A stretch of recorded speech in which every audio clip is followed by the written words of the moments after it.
Hello again, friends. I have another request for Lewis Carroll. I was a bit surprised, to be honest, as I also was told that my commentary was missed, but I'm hoping for a good balance here. The scene this poem comes from is one that has, over the course of my life, become more significant.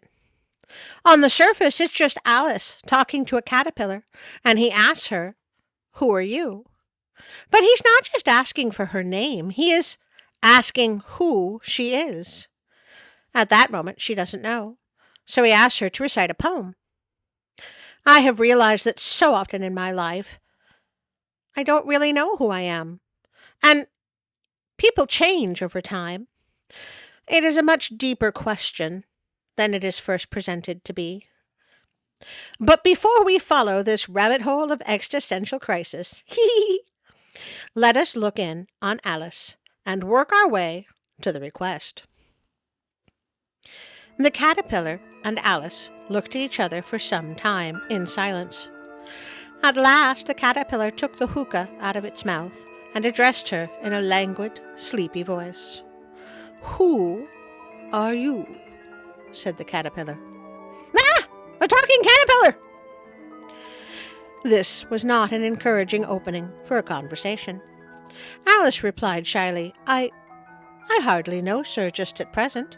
At least, I know who I was when I got up this morning, but I think I must have been changed several times since then." "What do you mean by that?" said the caterpillar sternly. "Explain yourself." "I can't explain myself, I'm afraid, sir," said Alice, "because I'm not myself, you see." "I don't see," said the caterpillar. "I'm afraid I can't put it more clearly," Alice replied, very politely, "for I can't understand it myself to begin with, and being so many different sizes in a day is very confusing." "It isn't," said the caterpillar. "Well, perhaps you haven't found it so yet," said Alice, "but when you have to turn into a chrysalis, you will some day, you know, and then after that into a butterfly, I should think you'll feel it a little queer, won't you?"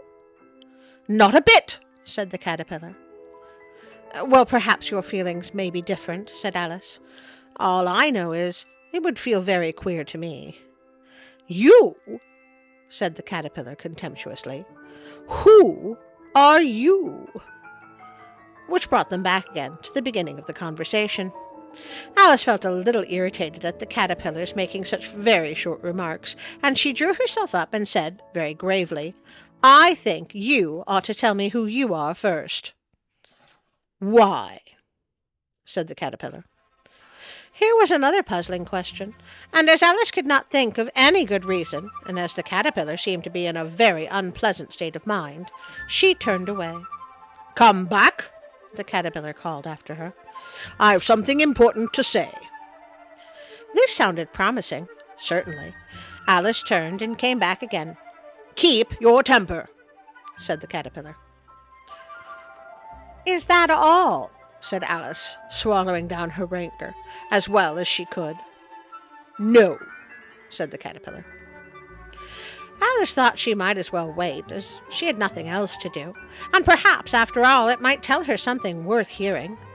For some minutes it puffed away without speaking, but at last it unfolded its arms, took the hookah out of its mouth again, and said, "So, you think you're changed, do you?"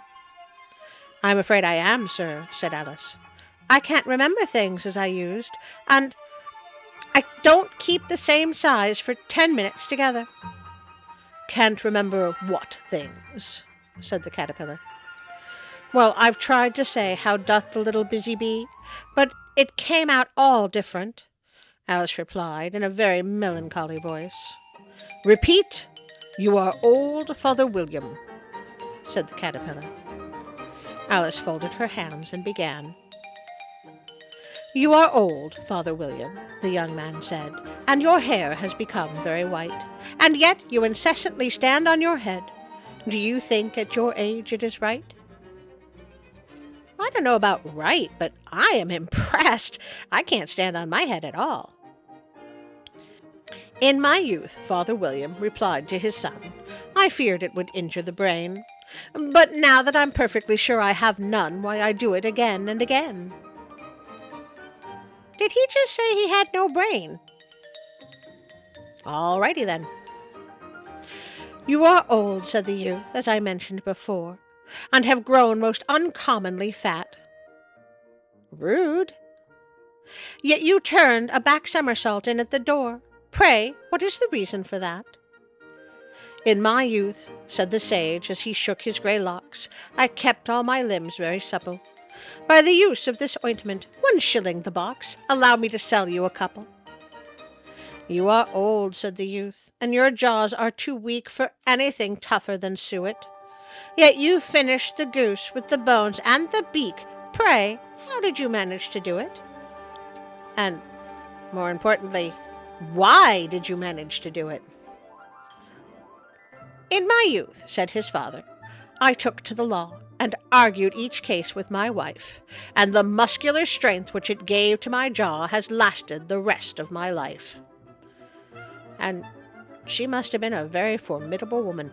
Listen, Walter. Listen, I made a great reporter out of you, Hildy, but you won't be half as good on any other paper, and you know it. We're a team, that's what we are. You need me, and I need you, and the paper needs both of us. Sold, American. You are old, said the youth. One would hardly suppose that your eye was as steady as ever. Yet you balanced an eel at the end of your nose. What made you so awfully clever? I have answered 3 questions, and that is enough, said his father. Don't give yourself airs. Do you think I can listen all day to such stuff? Be off, or I'll kick you downstairs.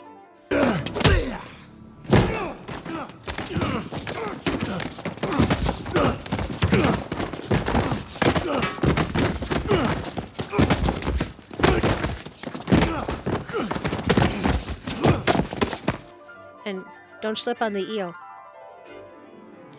That is not right, said the caterpillar. Not quite right, I'm afraid, said Alice timidly. Some of the words have got altered. It is wrong from beginning to end, said the caterpillar decidedly, and there was silence for some minutes.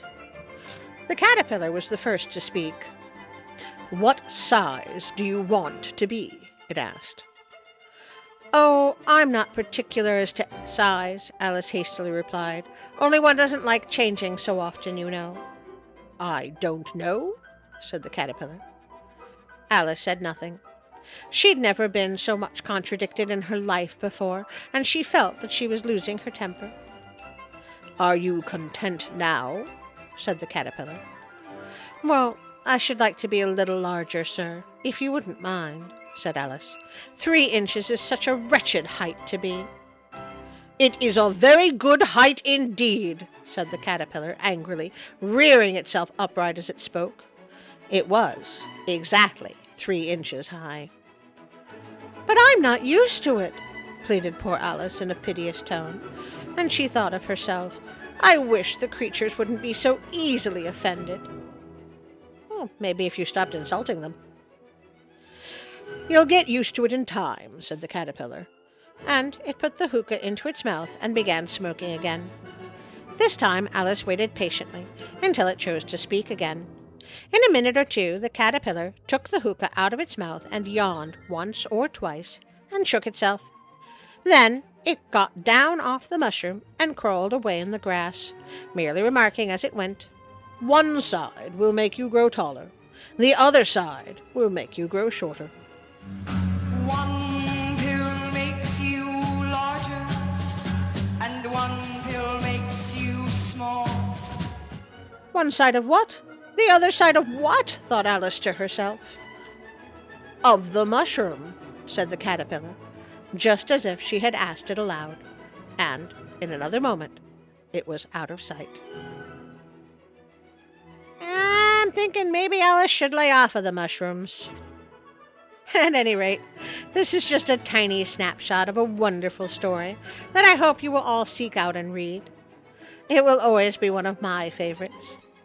I also hope I was able to tell this one in a way that was still my own and yet faithful to the author.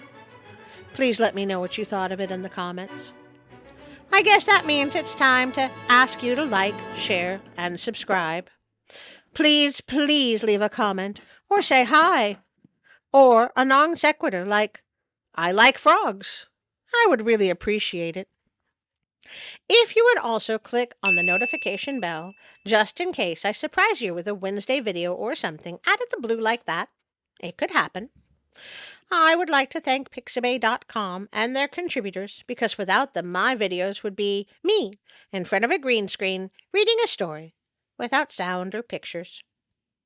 If you would like to support me on Patreon, Instagram, or Facebook, there are links in the description below. I would like to thank you for being here with me each week, my wonderful friends. You all mean the world to me. And now, a special thank you to my Patreon friends.